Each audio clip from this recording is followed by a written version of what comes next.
Alhamdulillah, alhamdulillahil qail fi kitabihil karim, wa huwa asdaqul qailin. A'udzu billahi minasy syaithanir rajim. Bismillahirrahmanirrahim. Wa qadha rabbuka alla ta'budu illa iyyahu wa bil walidaini ihsana. Imma yablughanna 'indaka al-kibara ahaduhuma aw kilahuma فلا تقل لهما اف ولا تنهرهما وقل لهما قولا كريما. أشهد أن لا إله إلا الله وحده لا شريك له شهادة تنجي قائلها من يومنا هذا إلى يوم القيامة. وأشهد أن سيدنا ونبينا محمدا عبده ورسوله المبعوث لكافة الأمة، والصلاة والسلام على من لا نبي بعده سيدنا وحبيبنا وشفيعنا ومولانا محمد صلى الله عليه وسلم ابن عبد الله وعلى آله وأصحابه ومن تبعهم بإحسان ومواله. أما بعد فيا عباد الله أوصيكم وإياي بتقوى الله ولا تموتن إلا وأنتم مسلمون.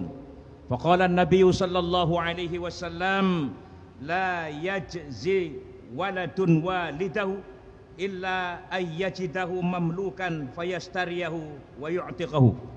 Sadaqallahul azim wa ballagha rasuluhun nabiyul habibul karim wa nahnu ala dhalika minasyahidin asyakirin walhamdulillahi rabbil alamin. Ma'asyiral muslimin, sidang jamaah Jum'ah Masjid Raya Al-Mukhlisin yang dimuliakan oleh Allah Subhanahu wa taala.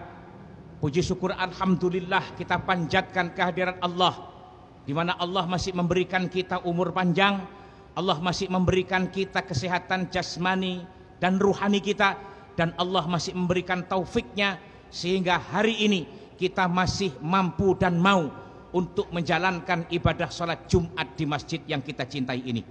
Salawat dan salam mari kita sanjungkan keharibaan junjungan kita baginda yang mulia Rasulullah Muhammad sallallahu alaihi wasallam, yang selalu kita berharap mudah-mudahan dengan salawat ini kita diakui sebagai umatnya nanti di hari kiamat. Amin. Dan akan memasuki surga Allah bersama Nabi Muhammad. Amin. Saudara, sebagai khatib tidak lupa berpesan untuk diri dan saudara-saudara sekalian, mari selalu kita tingkatkan kualitas takwa kita kepada Allah Subhanahu wa taala, karena hanya orang yang bertakwa yang paling mulia di sisi Allah Subhanahu wa taala. Saudara hadirin kaum muslimin sidang jamaah Jum'ah yang dimuliakan oleh Allah Subhanahu wa taala. Hari ini tanggal 12 Rabiul Akhir kita berkumpul di sebuah tempat yang mulia, di masjid yang agung ini, di masjid yang suci ini, dalam rangka untuk menunaikan ibadah salat Jumat. Dan 2 hari lagi di masjid ini juga akan diadakan peringatan Maulid Nabi. Saudara, peringatan Maulid Nabi yang sampai hari ini marak, bahkan sudah sampai di bulan Rabiul Akhir, sebagai upaya supaya umat Islam tidak terlepas dari akhlak yang benar. Karena semakin kemari banyak generasi muda yang lebih cenderung untuk mengikuti ajaran-ajaran yang dia dapatkan dari internet ketimbang dia ikuti ajaran-ajaran yang dia dapatkan dari guru yang benar. Sehingga tidak sedikit orang yang salah kaprah karena salah apa yang dia baca dari internet tersebut. Suatu contoh, beberapa minggu yang lalu ada seorang anak muda yang dilarang oleh ibunya untuk berangkat ke luar negeri untuk mencari ilmu. Tetapi ketika ibunya tidak ikhlas, dia berani mengatakan untuk kepentingan ilmu ibu melarang, maka boleh dijalankan. Ini sesuatu yang salah. Meskipun mencari ilmu itu adalah wajib, tetapi ketika harus ke luar negeri dan itu tidak merupakan sebuah syarat terpenuhinya kewajiban, maka ketika ibu melarang, mestinya seorang anak mengetahui bahwa itu adalah juga larangan Allah, yang artinya dia harus lebih taat kepada ibunya ketimbang berkeinginan untuk ke luar negeri mencari ilmu ke Australia. Saudara hadirin, hal-hal yang bersifat akhlak ini mulai hari ini, mulai kemarin, mulai hilang, mulai tipis, mulai sirna. Padahal orang yang berbakti kepada orang tua itu sangat besar barokahnya, tetapi sebaliknya orang yang durhaka kepada orang tua itu juga sangat besar bahayanya. Dalam sebuah kitab yang berjudul Madzahirul Uquq dijelaskan bahwa setidaknya ada 25 jenis perkataan, kelakuan dan ketetapan anak di hadapan orang tuanya yang bernilai durhaka. Yang pertama, saya akan sebutkan pada hari ini cukup dengan 5 saja untuk kita sambungkan di waktu yang akan datang mengingat keterbatasan waktu pada sholat Jumat kali ini. Yang pertama, anak yang terkategorikan sebagai anak yang durhaka kepada orang tua adalah cukup dengan memandang orang tuanya dengan pandangan melotot. Meskipun dia tidak berkata apa-apa, meskipun dia tidak membentak, meskipun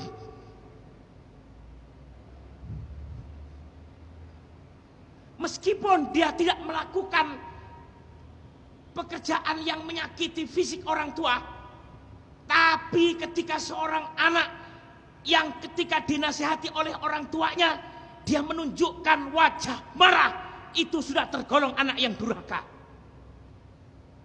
Ini yang kadang-kadang tidak diketahui oleh anak, bahwa sesungguhnya apapun namanya, perbuatankah itu, ucapankah itu, ketetapankah itu, kalau menyebabkan orang tuanya itu sedih, kalau menyebabkan orang tuanya itu menangis, itu tergolong durhaka.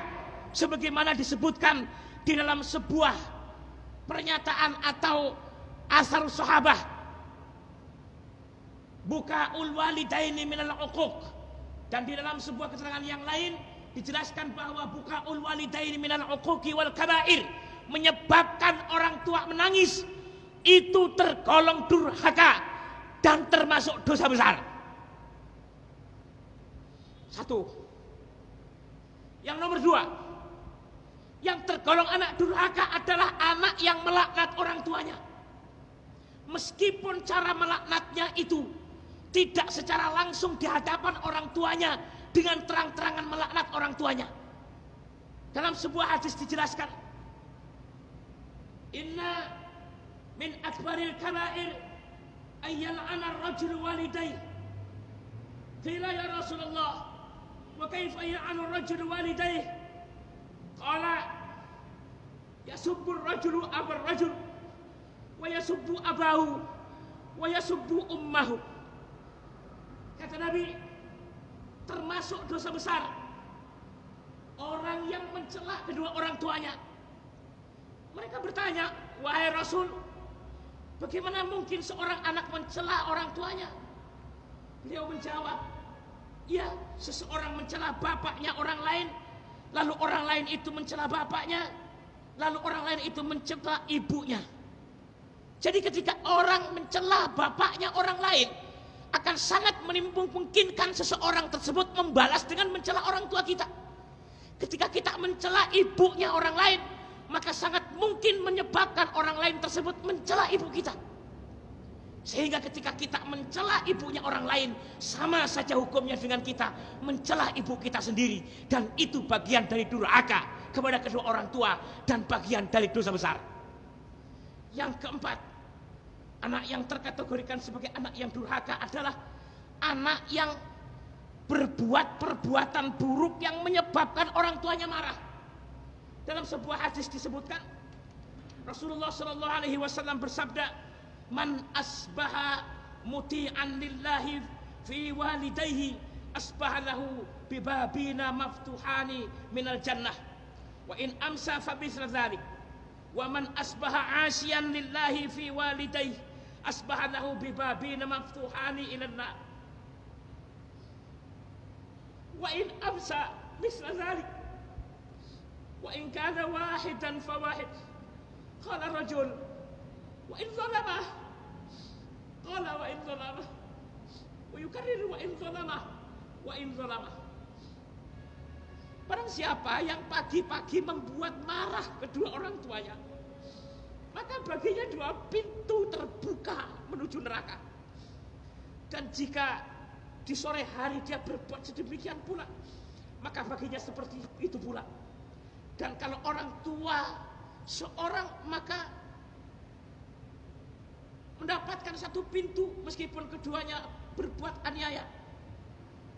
Artinya ketika seorang anak yang berbuat perbuatan maksiat atau seorang anak yang berbuat perbuatan yang menyebabkan kemurkaan Allah dan orang tuanya murka, atau apapun perbuatan anak yang menyebabkan perbuatan orang tuanya marah, sedangkan perbuatan tersebut bertentangan dengan perintah Allah dan larangan Allah, maka perbuatan anak yang menyebabkan orang tuanya marah tersebut tergolong durhaka, wa minal kabair, dan termasuk perbuatan dosa besar. Yang kelima, seorang anak yang tidak taat terhadap perintah orang tuanya, sementara perintahnya itu tidak bertentangan dengan perintah Allah. Seorang anak yang tidak taat kepada ajaran orang tuanya, sementara ajarannya itu tidak bertentangan dengan ajaran Allah, maka anak tersebut tergolong anak yang durhaka. Dan yang kelima, seorang anak yang apabila dia lebih mementingkan istrinya ketimbang kepentingan orang tuanya,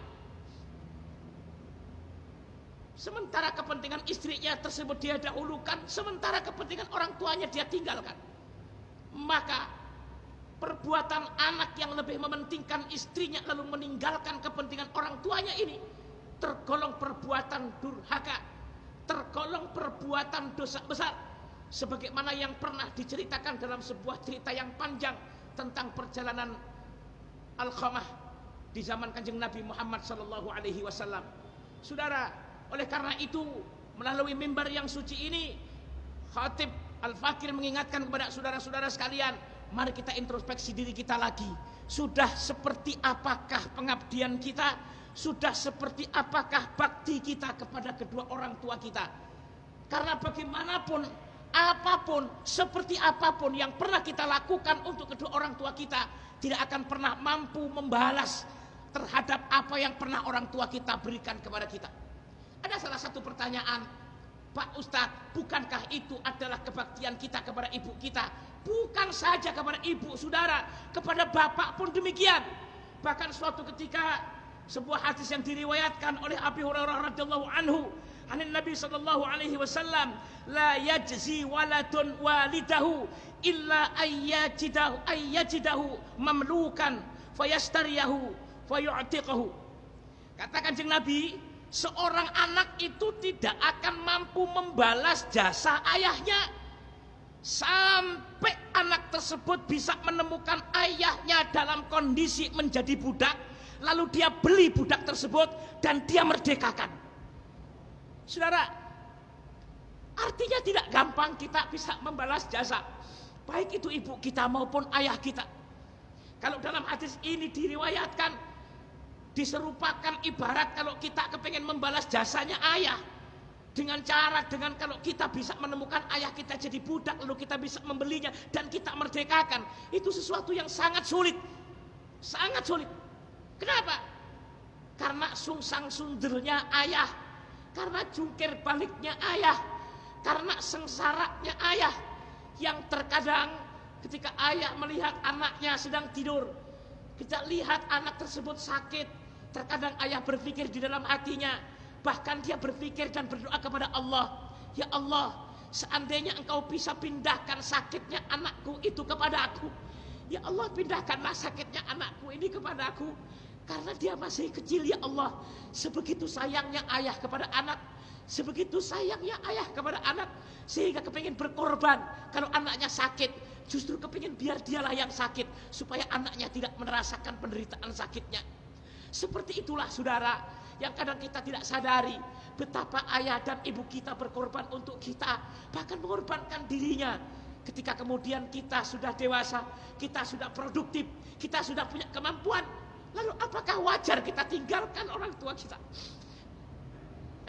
Wajar kalau kemudian Allah begitu murka, wajar kalau kemudian Allah begitu marah ketika seorang anak berbuat durhaka kepada kedua orang tuanya, baik ibunya maupun ayahnya. Mudah-mudahan khotbah singkat ini cukup menggugah hati kita untuk kembali introspeksi. Apakah kita termasuk anak yang berbakti atau anak yang durhaka? Sudahkah kita membalas jasa kedua orang tua kita? Sudahkah berbakti kita kepada ibu kita? Sudahkah kita berbakti kepada ayah kita? Mudah-mudahan semuanya menjadi anak yang berbakti kepada kedua orang tua kita. Barakallahu li wa lakum fil Qur'anil azim wa nafa'ana bima fihi minal ayati wa dzikril hakim. Wastaghfirullahal azim innahu huwal ghafurur rahim. Allahumma salli ala sayyidina wa maulana Muhammad. Allahumma salli wa sallim alaihi.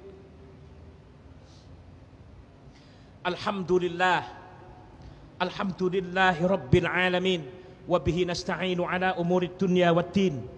أشهد أن لا إله إلا الله وحده لا شريك له العلي العظيم وأشهد أن سيدنا ونبينا محمدا عبده ورسوله المبعوث رحمة للعالمين اللهم فصل وسلم وبارك على هذا النبي الكريم سيدنا وحبيبنا وشفيعنا ومولانا محمد وعلى آله وأصحابه ومن تبعهم بإحسان إلى يوم الدين أما بعد فيا عباد الله أوصيكم وإياي بتقوى الله ولا تموتن إلا وأنتم من عباده المسلمين فقال تعالى في كتابه الكريم أعوذ بالله من الشيطان الرجيم بسم الله الرحمن الرحيم والعصر إن الإنسان لفي خسر إلا الذين آمنوا وعملوا الصالحات وتواصوا بالحق وتواصوا بالصبر واعلموا أن الله وملائكته يصلون على النبي يا أيها الذين آمنوا صلوا عليه وسلموا تسليما اللهم صل على سيدنا محمد وعلى آل سيدنا محمد